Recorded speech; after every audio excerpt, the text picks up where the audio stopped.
Hello, beautiful people. Welcome to Global Happenings today. We are actually on countdown to Nnamdi Kanu's leg of fireworks between himself, his legal team, and the federal government over his extraordinary rendition. And obviously, Biafra exit depends strongly on it. But right now, Binta and Nyako have given a strong instruction. DSS is in the picture. Nnamdi Kanu is also in the picture, and of course, his lawyer is saying something. Before we go into the news proper to find out what it is ahead of the showdown, we'd like you to subscribe to our channel by clicking on the red subscribe button.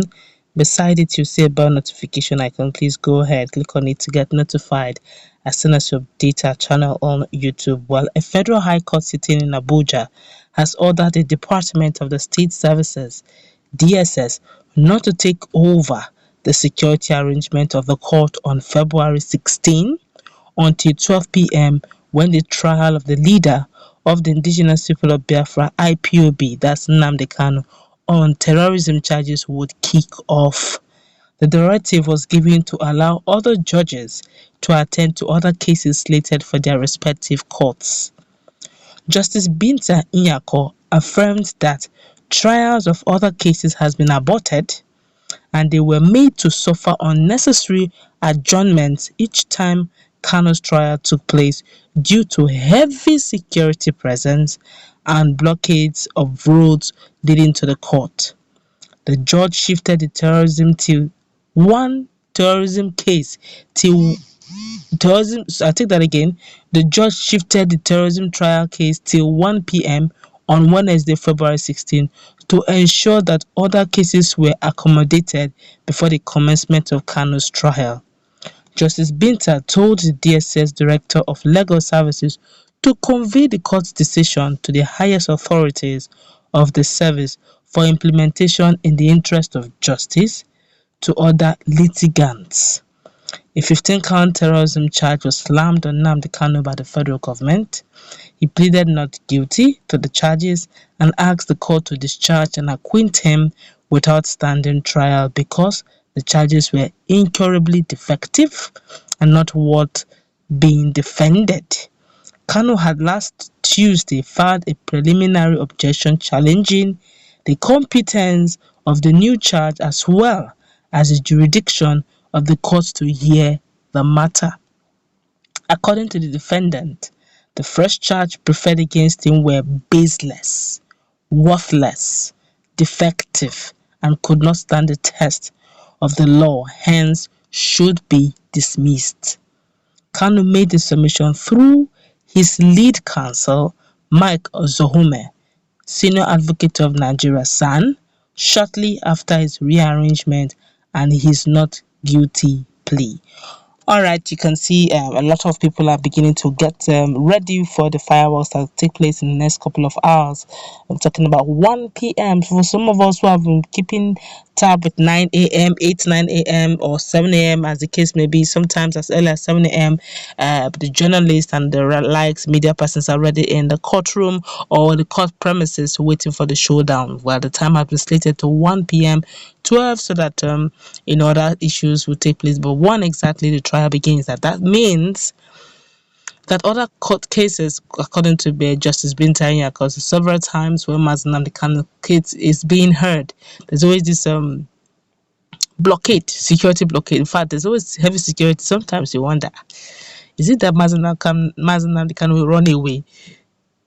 A lot of people are just wondering why there's so much security, and they say they don't want to hear stories because of the stories of UGM and how there's always this prison break, and they're like, let it not be that Nnamdi Kanu faithfuls and followers and loyalists will want to whisk him away, and so hence the security, heavy security presence. But Nyako is saying, look, other guys who have court cases as well, keep adjourning those cases unnecessarily just because of Nnamdi Kanu. It's not fair to them.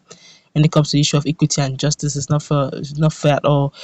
Some of the cases that ought to have been heard a long time ago, but because the date clashes with that of Nnamdi Kanu, they need to be adjourned indefinitely till when Nnamdi Kanu is done. They feel it's not fair, it's not right. And sometimes, more often than not, Nnamdi Kanu's case draws a lot of attention, both locally and internationally, both in Abuja everybody's eyes is on the case.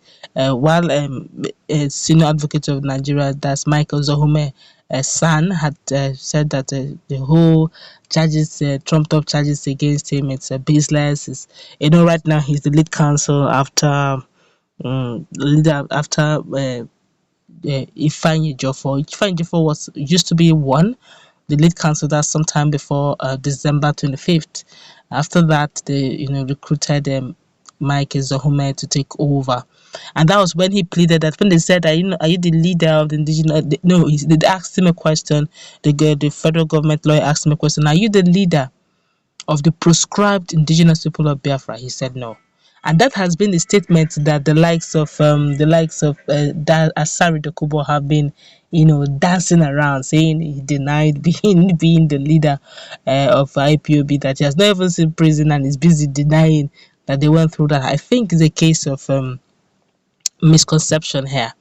Maybe he didn't understand. I feel he didn't understand what he meant by saying that he is not the leader of the proscribed indigenous people of Biafra. I guess the reason why he was denying that he's the leader of indigenous people of Biafra, but not the one that is proscribed, I guess.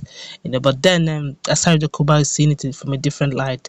And now all in this case, everybody's trying to get settled on in the case of Master Nnamdi Kanu, which is going to take place in a few hours from now.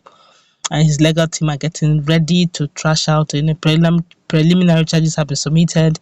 So by tomorrow, by the grace of God, or some few hours from now, we get to see the fireworks. But right now, as we're going on, the likes of Simon Ekpa has been speaking on social media, insisting that going forward, orders should not be taken again from Mazi Nnamdi Kanu.